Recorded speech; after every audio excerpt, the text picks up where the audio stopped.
आइए अब आपको लिए चलते हैं एवन टीवी के खास कार्यक्रम क से कविता की ओर, जहां आपसे रूबरू होने जा रहे हैं प्रदेश के प्रख्यात कवि और वरिष्ठ पत्रकार अनिल लोढ़ा। अजमेर में जन्मे अनिल लोढ़ा पूरी तरह पत्रकारिता को समर्पित हैं, फिर चाहे वो प्रिंट मीडिया हो या फिर इलेक्ट्रॉनिक मीडिया। हर क्षेत्र में अनिल लोढ़ा की सूझबूझ और सटीक विश्लेषण ने इनको इस क्षेत्र में अलग पहचान दिलाई है। पत्रकारिता के अतिरिक्त अनिल लोढ़ा एक श्रेष्ठ कवि भी हैं। वो 1976 से निरंतर कविताएं लिखते आ रहे हैं। इनकी रचनाएं साहित्य जगत में काफी पसंद भी की जाती है। तो आइए सुनते हैं अनिल लोढ़ा से उनकी चुनिंदा रचनाएं।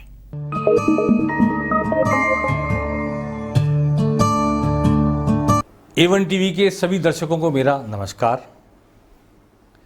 वैसे तो हर कवि मनुष्यता, देश, काल, परिस्थिति, समाज, अपने इर्द गिर्द के वातावरण से उद्वेलित होकर, उससे समझ लेकर, उसका विश्लेषण करते हुए कविता लिखता है।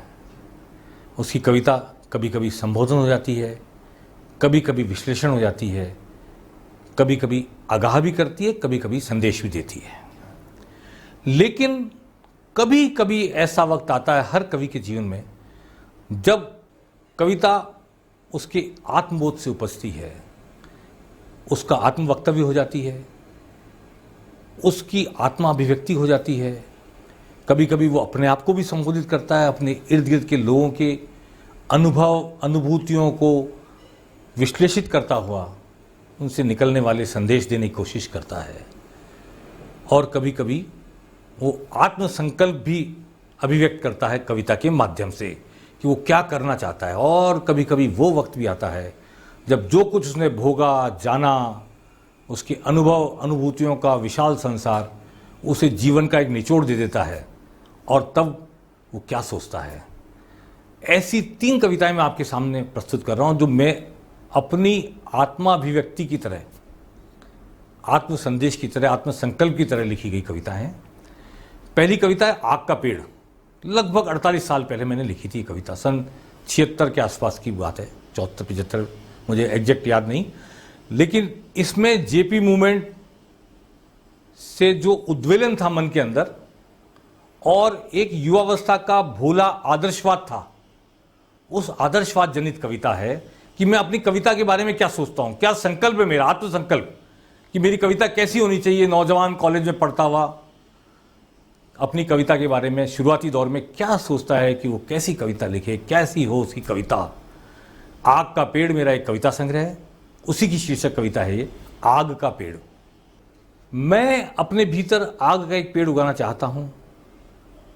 मेरी आस्था जिसकी जड़ हो, मेरी ज्ञान गंगा जिस नीचे और मेरी कविता जिस पर उगा हुआ फल हो, मैं अपने भीतर आग का एक पेड़ उगाना चाहता हूं। नहीं मुझसे रोशनी की बात मत कीजिए, आग और रोशनी बड़ा फर्क होता है। नहीं मुझसे रोशनी की बात मत कीजिए, मैं उसकी बेल नहीं उगाऊंगा, क्योंकि जानता हूं रोशनी लाने का भ्रम पैदा कर आग का उगना टाला जा रहा है, और यह कि उजाले की प्रतीक्षा में बैठा कर हमें अधिक गहरे अंधेरे में डाला जा रहा है। इससे पहले कि मेरे मन की उर्वर जमीन बंजर हो जाए और अंधेरा उस पर कैक्टस उगाने लगे, मैं अपने भीतर आग का एक पेड़ उगाना चाहता हूँ। मैं अपने भीतर आग का एक पेड़ उगाना चाहता हूँ। ये बात थी युवावस्था की, जब मैंने कविता लिखना शुरू किया कि मैं कैसी कविता लिखना चाहता हूँ, मेरी कविता कैसी हो। पता नहीं पूरी ज़िंदगी में वैसी लिख पाया नहीं, ये तो पाठक और दर्शक जानते हैं, श्रोता जानते हैं। लेकिन अगली कविता जो मैं आपको सुनाने जा रहा हूँ वो मेरे इर्द गिर्द के लोगों को लेकर है। कैसे कैसे लोग सामने आए, कैसे कैसे घटनाक्रम सामने आए। वे लोग, मैं नहीं जानता कि मैं क्या हूं, मैं नहीं जानता कि मैं क्या हूं, पर वे लोग मुझे जानने का दावा करते हैं जो खुद नहीं जानते वे क्या है। मैं नहीं जानता कि मैं क्या हूं, पर वे लोग मुझे जानने का दावा करते हैं जो खुद नहीं जानते वे क्या हैं। मैं आदमी बने रहने के लिए भाषा का इस्तेमाल करता हूं और वे मुझे कीड़ा मकोड़ा समझते हैं, इसलिए कि मैं भाषा इस्तेमाल कर रहा हूं। मैं आदमी बने रहने के लिए भाषा का इस्तेमाल करता हूं और वे मुझे कीड़ा मकोड़ा समझते हैं और वे छुरियां चलाते हैं गर्दनों पर मैं उन्हें कातिल नहीं कह सकता। और वे छुरियां चलाते हैं गर्दनों पर मैं उन्हें कातिल नहीं कह सकता। मेरे ही कंधों पर चढ़कर उन्होंने अपने आप को ऊंचा और मुझे नीचा साबित किया है। मेरे ही कंधों पर चढ़कर उन्होंने अपने आप को ऊंचा और मुझे नीचा साबित किया है। वे लोग जो कल तक मुझे बौनेपन से ऊपर उठने की उत्तेजना देते थे, मेरे तनिक ऊंचे उठ जाने के बाद मुझे फिर से बौना करने की तरकीब सोचने लगे। वे लोग जो कल तक मुझे बौनेपन से ऊपर उठने की उत्तेजना देते थे, मेरे तनिक ऊंचे उठ जाने के बाद मुझे फिर से बौना करने की तरकीब सोचने लगे हैं। वे लोग पत्ते तोड़ती पतझड़ी हवा की पीठ थपथपाते हैं और पेड़ों को आशीर्वाद देते हैं, हरियाते रहो। वे लोग पत्ते तोड़ती पतझड़ी हवा की पीठ थपथपाते हैं और पेड़ों को आशीर्वाद देते हैं, हरियाते रहो।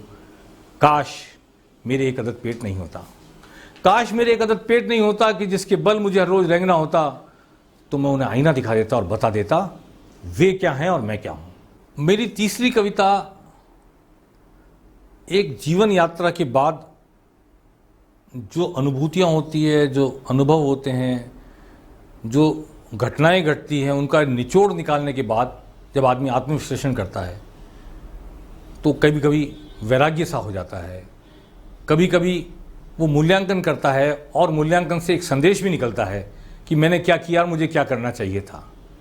मेरी समझ में मेरी कविता ये अंतिम होनी चाहिए थी जीवन की। इसके बाद मुझे लगता ही नहीं है कि कोई कविता लिखी जानी चाहिए, पर इसके बाद भी 2-4 कविताएं फूट पड़ी। ये जो तीसरी कविता मैं सुना ये 20 साल पहले की है लिखी हुई, और इस कविता में एक अलग भाव है। आज जिस आग को छूने से मुझे डर लगता है, आज जिस आग को छूने से मुझे डर लगता है, कल मैं उस आग के आगोश में सोऊंगा। आज जिस आग को छूने से मुझे डर लगता है, कल मैं उस आग के आगोश में सोऊंगा, लेकिन तब सिर्फ जलूंगा, झुलसूंगा नहीं। लेकिन तब झुलसूंगा नहीं, सिर्फ जलूंगा। एक स्टेज आती है, मनुष्य ऐसा हो जाता है कि आग उसे जला तो सकती है पर झुलसेगा नहीं, वो झुलसा नहीं सकती। उस स्टेज की कल्पना करके इस कविता को सुनिए। आज जिस आग को छूने से मुझे डर लगता है, कल मैं उस आग के आगोश में सोऊंगा, लेकिन तब झुलसूंगा नहीं, सिर्फ जलूंगा। अपने सारे पुण्य पाप के साथ, अपने सारे पद मद के साथ, अपनी तमाम मोह माया के साथ, और उन सभी चीज़ों के साथ जलूंगा जिनकी खातिर मैं सारी उम्र आग से बचता रहा। अपने सारे पद मद के साथ, अपने सारे पुण्य पाप के साथ, अपनी तमाम मोह माया के साथ, और उन सभी चीज़ों के साथ जलूंगा जिनकी खातिर मैं आग से बचता रहा। मुझे दुख है मैं आग से क्यों बचता रहा।